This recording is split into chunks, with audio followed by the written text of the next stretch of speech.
বিশ্বকাপ বয়কটে চড়া মূল্য দিতে হতে পারে বাংলাদেশকে। আইসিসির সঙ্গে সম্পর্ক নষ্ট হওয়ায় সেই শঙ্কা জোরালো। তবে খালেদ মাহমুদ সুজন বিশ্বাস করেন বিসিবি পরিচালকরা কূটনৈতিক সম্পর্ক দিয়ে সমস্যার সমাধান করবেন। তিনি মনে করেন বিসিবি সভাপতি ব্যর্থ হচ্ছেন তার পরিচালকদের মধ্যে সমন্বয় নেই বলে।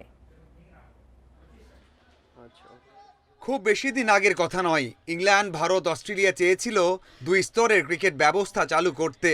কোনোভাবে সেই শঙ্কা কেটে গেছে। তবে বাংলাদেশ বিশ্বকাপ না খেলায় আইসিসির সাথে সম্পর্কে ছেদ পড়েছে। তাতে বাংলাদেশ দ্বিস্তরে নেমে যাবে না তো, জিম্বাবুয়ে কেনিয়ার মতো অবস্থা হবে না তো, সেই শঙ্কা থাকছেই। আলটিমেটলি তো আমরা আইসিসি একটা টুর্নামেন্ট খেললাম না, ঠিক আছে? আইসিসিতে একটু হলেও আমাদের উপরে রাখোস। যদি এরকম হয় যে এর আগেরবার অনেকবারই 3 মোড়ল চেষ্টা করেছিল, যেটা যে 2 টায়ার ক্রিকেট করতে, যদি এবার সেটা করে দেয়, সেক্ষেত্রে রেভিনিউর ব্যাপারে কিন্তু আমাদের যথেষ্ট প্রবলেম হয় মনে করি। আমাদের ফিনান্সিয়াল অবস্থা খারাপ হয়ে যাবে, যেটা আমরা টাকাটা পাই। কারণ আপনি লোকাল স্পন্সর দিয়ে আপনি কী টাকা পান সেটা আমরা সবাই জানি, ঠিক আছে? একটা সময় ক্রিকেট কূটনীতিতে এগিয়ে ছিল বাংলাদেশ।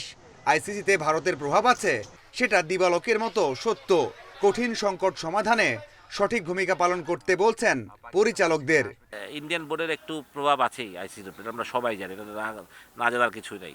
সুতরাং যখন দুইটা এক হয়ে যাবে, তখন কতটুকু সংখ্যা থাকবে আমরা সবাই বুঝতে পারি। তার আমি ওটাই বললাম, আমি আশা করি যে এরকম কিছু হবে না, বা যদি হয় তাহলে এটা বাংলাদেশের জন্য আসলে মঙ্গলজনক কিছু হবে না। তো যদি আইসিসি আমাদের সাথে থাকে বা সাপোর্টটা করে বা 2 টায়ার না হয়, তাহলে তো বাংলাদেশ ঠিকই থাকবে। আর যদি এরকম হয়ে যায়, তাহলে কেনিয়া, জিম্বাবুয়ে হয়ে যাবে হয়তো বাংলাদেশ। বিসিবি সভাপতি নির্বাচিত হওয়ার পর থেকেই যেন বিপদে বুলবুল। যাই করছেন হচ্ছে সমালোচনা, কিছুই যেন পক্ষে যাচ্ছে না। সুজন যার জন্য দায়ী করছেন পরিচালকদের মধ্যে সমন্বয়হীনতাকে। একটা প্রবাদ ছিল যে বোনেরা বনে সুন্দর, শিশুরা মাতৃ করে, ঠিক না? তো ক্রিকেট বোর্ডে ক্রিকেটের লোক থাকাই উচিত ছিল। তো ক্রিকেট বোর্ডে এত ক্রিকেটের বাইরের লোক, সেখানে বুলবুল কাজ করতে হয়তো হিসিম খাচ্ছেন, হয়তো ওনার কাজের লোকের আছে, যারা বিভিন্ন সময় আমরা বিভিন্ন জিনিস শুনছি। কেউ ক্রিকেটারদের সম্বন্ধে খারাপ কথা বলে ফেলছেন, কেউ ফিক্সিংয়ের সাথে জড়িত হয়ে যাচ্ছেন, কেউ রিজাইন করছেন। তো এগুলো তো ভালো সাইন না একটা বোর্ডের, ঠিক না? ফারুকের পর বুলবুল, আশা থাকলেও প্রত্যাশা পূরণ করতে পারেননি কেউ। দুজনকেই রাখছেন ব্যর্থতার কাতারে।